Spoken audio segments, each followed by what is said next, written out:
Même... Ah, je te vois. Ah, si, c'est bon. Ah bon, bah, bonjour, Ursula Caruel. Bonjour Voilà. Anne-Claire. Eh bien, Ursula, je suis hyper touchée que tu aies accepté une interview que je vais mettre sur une chaîne YouTube et que tu pourras toi aussi récupérer si toi tu veux mettre sur ta chaîne YouTube. Oui. Voilà, je suis très émue parce que, en fait, pour pas mal d'artistes de la région, j'habite une région dont on m'a dit à la drague qu'elle était désertée par la culture, carrément. Voilà, la dame de la drague. Mais quand même, pour pas mal d'artistes de cette désertion culturelle, tu es quelqu'un d'inaccessible. Alors je dis, ah bon. Pourtant, elle était très accessible. Je suis allée à son expo à Bram et c'était super. Et j'ai pu parler avec elle. Voilà, donc il y a plusieurs personnes qui m'ont dit ça. Donc je me dis que tu dois avoir une sorte d'aura autour de toi. Comme si on ne pouvait pas t'approcher. Du coup, je suis encore plus touchée de savoir que je pouvais t'interviewer.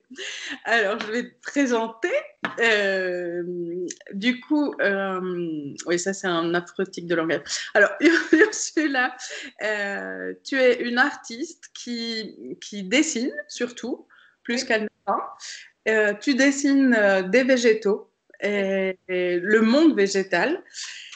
C'est ça que j'ai énormément aimé pendant ta rencontre. J'ai assisté à la rencontre aux Essarts à Bram où tu avais une exposition qui s'appelait Naître un arbre.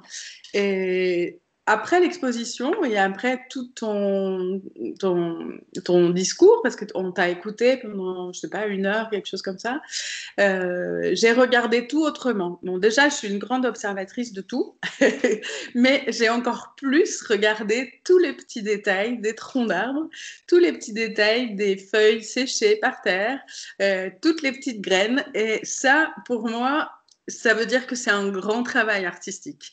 C'est-à-dire, pour moi, un grand travail artistique, c'est quelque chose qui permet de changer des données chez le public, dans ton public. C'est-à-dire que vraiment, après ton exposition, j'ai tout regardé autrement, avec beaucoup plus d'acuité, d'attention, de précision. Et du coup, bravo et merci, vraiment. Merci à toi. Merci. Voilà. Ce que j'ai beaucoup aimé aussi, c'est que tu parles de biomimétisme, c'est-à-dire de faire sortir l'œuvre de son cadre et de la faire enfin, de proposer un regard sur la nature qui puisse, comme s'il pouvait y avoir une rencontre en fait entre l'art et la vie, l'art et la réalité. Et ça, j'ai trouvé ça très très beau aussi. Voilà, donc ça c'est ma petite présentation. Est-ce que toi, tu veux ajouter quelque chose à cette présentation-là? Oui, bon, après, on peut peut-être parler un petit peu de mon parcours. Mais Ouais. pour revenir sur le terme de biomimétisme, en fait, ce qui était important pour moi, c'est que quand je travaille et que, effectivement, moi, je regarde beaucoup. Donc, je crois que pour regarder la nature, il faut regarder avec lenteur. Et c'est une habitude qui a été prise dès l'enfance, parce que je suis fille d'agriculteur, de paysan, donc j'ai passé beaucoup de temps dans la nature et surtout beaucoup de temps à m'ennuyer. Et la seule chose que tu peux faire, c'est regarder, quoi. Et donc, j'ai beaucoup regardé. Donc, je me dis, bah, j'ai les yeux qui sont perdus là-dedans, et tu vois, dans le sol, quoi. Dans le sol de la forêt, dans le sol de ce que tu cultives, dans ce qu'il y a autour. Et moi, le sol m'intéresse beaucoup parce que on regarde beaucoup à hauteur d'homme. Tu vois, on est là, on regarde la nature à hauteur d'homme, on dessine les troncs, on dessine les arbres à hauteur d'homme. Mais en fait, ce qui compte, c'est ce qu'on a sous les pieds. Parce que si le sol, il n'est pas riche, bon, alors, moi, je ne peux pas en faire une analyse scientifique, je ne le suis pas, mais je peux en faire en tout cas, une retranscription esthétique de cette richesse du sol. Et donc, il y avait une partie de ce travail dans ce que tu as vu. Et voilà, donc comment ce que je ressens de la nature, le rendre, mais en respectant au maximum le processus. Alors, ça peut être le processus de décomposition, le processus d'envol des graines, le processus de pousse. Donc, pour le processus de pousse, par exemple, j'ai dessiné des haies avec des lianes, avec ce qu'on appelle des mauvaises herbes. Alors, moi, j'aime pas ce terme, on dit plutôt des adventices. C'est ce qui pousse sans qu'on veut que ça pousse, quoi. Et donc, les lianes, ça prolifère. Donc, ça pousse, puis ça continue, et puis ça continue, et puis ça continue. Donc, l'idée pour moi, c'est de faire un dessin, et puis il y a une feuille qui s'ajoute, et il y a une feuille qui s'ajoute, et une feuille qui s'ajoute, et du coup, ça devient, voilà, ça imite, j'essaye en tout cas d'imiter au plus près le processus de pouce. Et puis après, il y a une autre recherche sur ces feuilles qui font des grands dessins, c'est qu'au final, après l'installation de l'exposition, ça tient dans une petite boîte. Et puis, voilà, il n'y a pas de consommation de CO2 pour transporter des choses énormes. Ça tient dans une toute petite boîte, voilà. Et pour moi, ça compte aussi. En fait, tout le circuit de l'œuvre d'art, de la création, à tout ce qu'on ne voit pas, en fait, quand on fait une exposition, qui est le stock, le transport, voilà. Donc, tout ça, ça compte. Ouais. Du coup, c'est un regard écologique aussi. C'est complètement un réalignement avec la nature et pas une appropriation de la nature. Et c'est ça qui est très beau, c'est-à-dire une vraie rencontre. Ben, l'objectif, c'est aussi, tu vois, c'est exactement ce que tu dis. Quand les personnes sortent des expositions, qui se disent, ah ben tiens, finalement, ça, puisque moi, j'ai passé beaucoup de temps à le décortiquer. En ce moment, je travaille sur la botanique, donc à aller chercher qui, quoi, pourquoi, comment ça fonctionne, comment ça se tient, comment c'est quand on le grossit, comment c'est quand il y en a plusieurs, voilà. Et du coup, de sortir de ces expositions en se disant, ah mais tiens, j'avais pas vu. Alors, je fais aussi des workshops pour que les gens se disent, ah bah tiens, ah ouais, mais c'est extraordinaire en fait. En fait, on ne se rend pas compte à quel point c'est extraordinaire. Enfin, moi, je me dis tous les jours, mais comment ça ne peut être qu'un détail dans un programme politique, par exemple? Parce que, je veux dire, il n'y a pas de feuille, il n'y a pas de respiration, quoi. Donc, la feuille, le processus et la chlorophylle, c'est quand même ce qui nous permet d'être vivants, juste. Tu vois? Donc, je me dis, je peux pas ne pas travailler dessus. Je peux pas faire autre chose, quoi. C'est... Ouais, au service de la vie, tout simplement. Ouais, ouais. Et le partager. Et puis après, c'est aussi un héritage familial. Bon, moi, j'ai pas cultivé la terre, j'ai pas de potager, j'habite en ville. Donc, continuer à faire pousser, à exploiter ce que je peux, hein, à partager avec les gens. Je peux pas vous nourrir en vous donnant des légumes, mais bon, je peux nourrir peut-être une autre part. Et ça, c'est une grande chance pour moi. Quand j'arrive à le partager, je rencontre des gens qui voilà, c'est génial. Ouais. Tu proposes vraiment un autre regard sur tout ce qu'il y a autour de nous, vraiment. Et ça, c'est magnifique. Quand on sort de ton exposition, on est réhabité par la nature. Et je me souviens aussi d'une discussion que tu avais eue avec une femme qui était du Nord, je ne sais plus, sur des arbres dans le Nord qui sont tous en train de mourir. Ouais. Et je crois que je me souviens que tu avais beaucoup parlé avec elle. Et là, ouais, j'ai été faire évidemment des petites recherches sur ton parcours et tout ça. Et j'ai vu que tu es allé dans les Ardennes et que tu as fait des monotypes avec ces tranches d'épicéa. C'est ça? Ouais, Je crois que c'est des épicéas. Et c'est terrible d'ailleurs cette rencontre des cercles de l'arbre et de la scie. Les saccades de la machine, oui. Et donc, moi, je suis originaire des Ardennes. Et il y a une forêt qui entoure le village d'où je suis originaire. Et voilà, donc c'est la forêt où mon père aussi a grandi. Enfin, tu vois, c'est la forêt de notre village, quoi. Et l'été dernier, j'y suis allée en visite. Et il me dit, viens, je vais te montrer quelque chose, tu vas voir, c'est incroyable.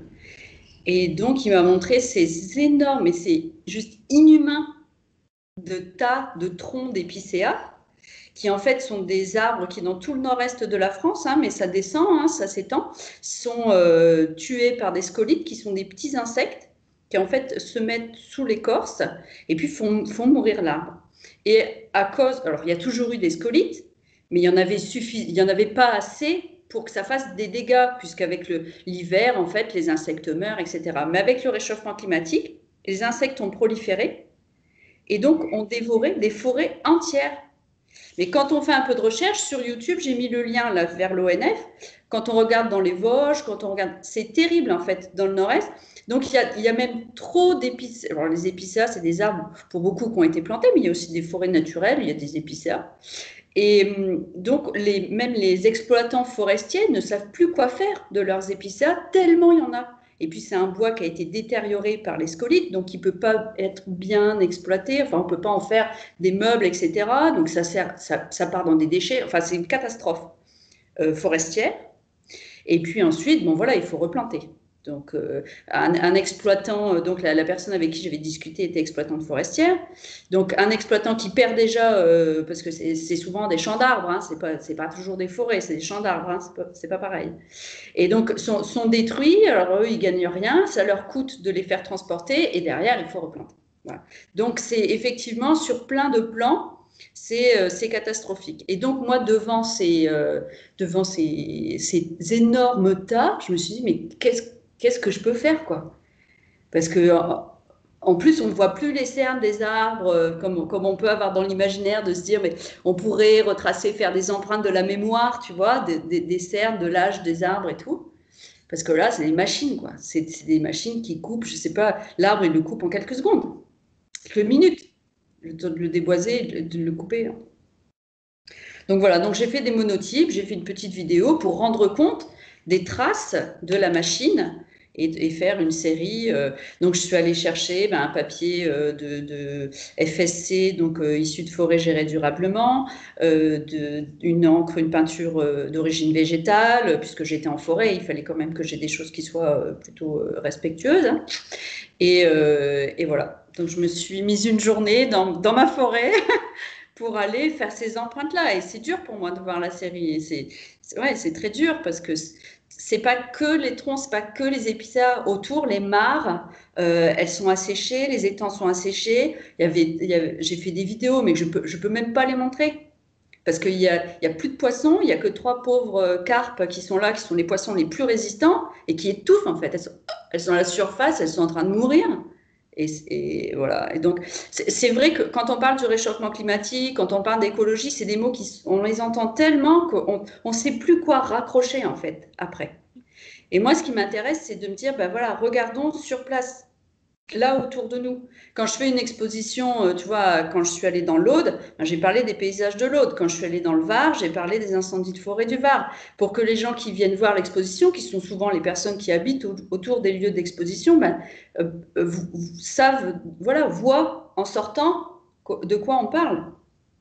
Ça m'intéresse. Donc, à chaque fois que je bouge, je redécouvre. En plus, c'est extraordinaire. Hein. Chaque fois, il y a une histoire avec le paysage. Voilà. Oui, tu permets aux habitants de redécouvrir la nature autour d'eux et de voir aussi les dégâts, les dégâts de cette nature. Tu connais, est-ce que tu as écouté Hubert Reeves sur les grands arbres aussi? Ouais. Ouais. Il dit qu'en fait, les humains et les grands arbres vont disparaître ensemble. Ouais. On ne fonctionne qu'avec les arbres. C'est-à-dire si les arbres meurent, et c'est ce qui est en train de se passer, on meurt. Et que les deux espèces sont complètement liées. Ouais. Et donc, je me suis engagée avec, là depuis, bon alors on est proche depuis quelques années, mais plus sérieusement cette année, avec l'association Forest Art Project de Francis Allais. Et donc, où là, il y a un vrai travail ensemble, hein, entre artistes et scientifiques, pour sensibiliser surtout à la déforestation des forêts primaires. Voilà. Et puis on travaille en lien direct avec une association qui tente de monter le projet de faire revivre une forêt primaire en Europe, puisque voilà, il y en a juste une en Pologne, mais qui est en train d'être détruite. Donc on n'a plus en fait en Europe de forêt primaire. Et c'est quand même là, ce sont les très grands arbres. Les arbres qui sont à 30 mètres, c'est des choses que nous, on n'a pas dans nos petites forêts en fait. On a des petits bouts. Il y a les Pyrénées, où voilà, on a des petites chances. Mais la forêt primaire. On a ça dans des parcs, mais du coup, ils sont très protégés. Je pense à Vichy, où il y a un parc extraordinaire avec des arbres immenses. Mais ils sont chouchoutés. C'est pas, voilà. Oui, la forêt primaire, c'est vraiment quand il n'y a plus d'humains, quoi. C'est ça. Quand on ne fait plus rien. Et moi, j'adore quand on ne fait plus rien. Avec le confinement, c'était génial. Ça poussait de partout. J'habite à Arles, qui est une ville très minérale. Et alors là, c'était génial. Et là encore, c'est revenu un peu avec le demi-confinement. Ça a poussé et c'est super. Oui, c'est super, sauf que ça envahit. Moi, j'ai un jardin et j'ai pratiquement rien fait aussi pendant 6 mois. L'herbe arrive jusque-là, hein. Du coup, Mais c'est c'est une chouette. richesse de biodiversité. Voilà, il faut te dire que tu as fait un cadeau. Et ouais. Mais on peut plus s'allonger, on peut plus Ah, rien mais faire. il faut tondre juste la place d'un matelas. Ce que j'ai fait là, du coup, j'ai fait les endroits où on passe et où Voilà. on pourrait se trouver. C'est des espaces, mais ça m'a permis, ce confinement m'a permis de choisir aussi, de laisser plein d'espace. Ouais. Bon, mais je te montrerai si tu viens ici un jour, si tu retournes. Ouais. Si tu reviens dans l'Aude. Je voulais aussi te demander, tu es une artiste qui expose beaucoup, en tout cas, enfin, c'est les retours que j'ai eus là quand j'ai parlé de l'interview que j'allais faire, genre ah bon, mais comment t'as pu, elle est complètement inaccessible, etc. Et puis j'étais étonnée. Et je pense que comme tu es beaucoup exposée, beaucoup, on parle de toi, peut-être c'est des jalousies d'artistes aussi qui ne le sont pas. Et alors du coup, la question que je te pose, c'est comment en vient-on à être exposé partout de cette manière-là? Quel était ton trajet pour être si visible en ce moment? Parce qu'évidemment, quand on est un artiste, c'est pas, on peut peindre pendant longtemps sans que personne ne voit rien. Donc Ouais. voilà, quel a été le déclic pour que voilà. Est-ce que c'est ton sujet, le sujet que tu as choisi? Est-ce que c'est ton désir profond? Enfin voilà, des questions que j'imagine C'est un peu d'autres. tout. En fait, je sais pas, c'est des rencontres. C'est parce que Mm. on croise les gens, voilà, les gens voient le travail, on a des sensibilités communes. En fait, mon travail est un filtre. Moi, je suis hyper sensible, donc mon travail attire des gens qui me ressemblent. Donc, ben voilà, j'expose souvent, mais voilà, je ne suis pas non plus voilà, je suis pas non plus dans des grands musées, hein, mais pas encore. Mais, voilà, les personnes qui viennent, ben, bon, ouais, c'est ma sensibilité. Après, je travaille 6 jours et demi sur 7, voilà, le soir, souvent jusqu'à 2 heures du matin. Ça compte aussi. Quand on travaille beaucoup, ben voilà, il y a aussi derrière quelque chose qui se passe. Bon, ben, je communique aussi sur ce que je fais.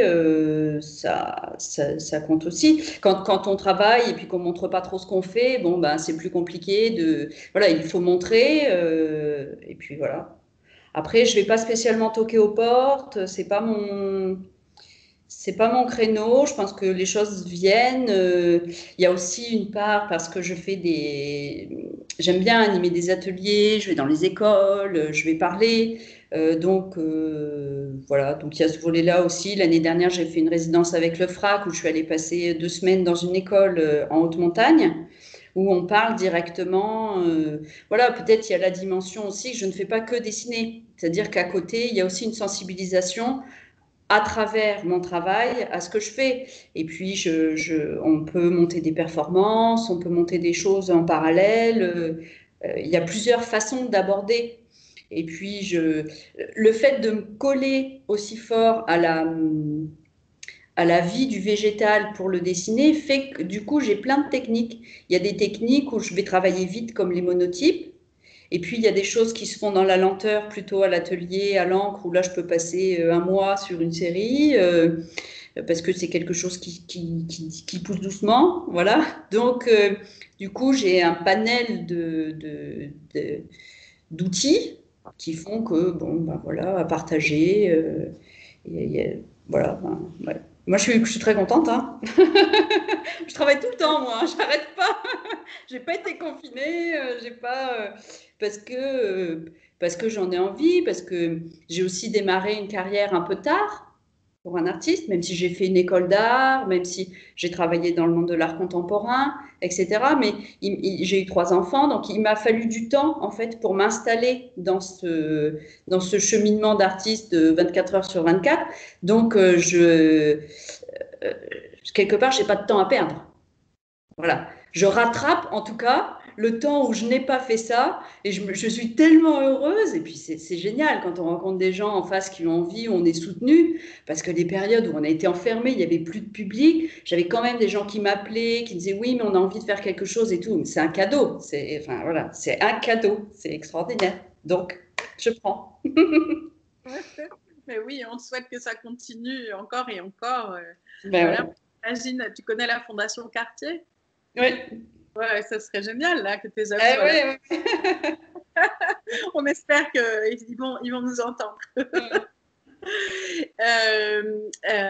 Alors, dans les questions, je voudrais qu'on revienne sur ton observation des sols. Est-ce que tu prends des photos, par exemple, d'un même endroit? Quelles sont tes démarches par rapport au sol?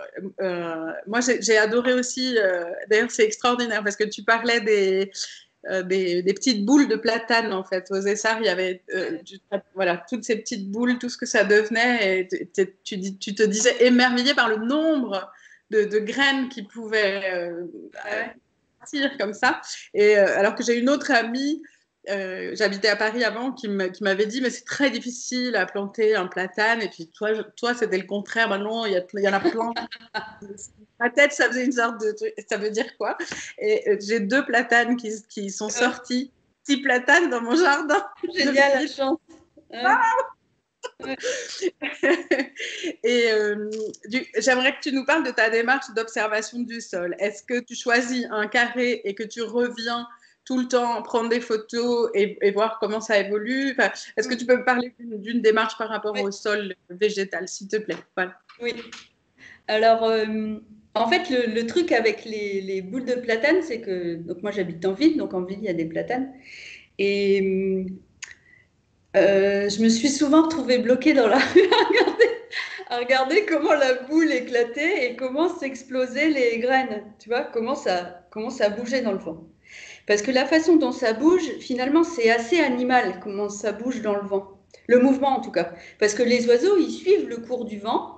Tu vois, les murmurations, quand il y a les moineaux qui font voilà, ils suivent en fait le vent. Et quand tu regardes les graines qui s'envolent, elles suivent le vent. Donc le mouvement, il est collé, animal et végétal. Si tu dessines juste une toute petite forme et que tu la répètes et que tu lui donnes ce mouvement, tu ne sais pas ce que c'est. Tu ne sais pas si c'est des oiseaux de loin ou si c'est des graines de près. Bon, ça déjà, ça m'excite un peu. Et puis je regardais ça et je me suis dit là, il faut vraiment que je fasse quelque chose, mais dans le temps découpé. Donc c'est une grande installation, il y a 15 dessins qui sont assez grands, qui font 75 de large. Et de me dire, mais à chaque seconde, quand ça s'envole, comment ça fait?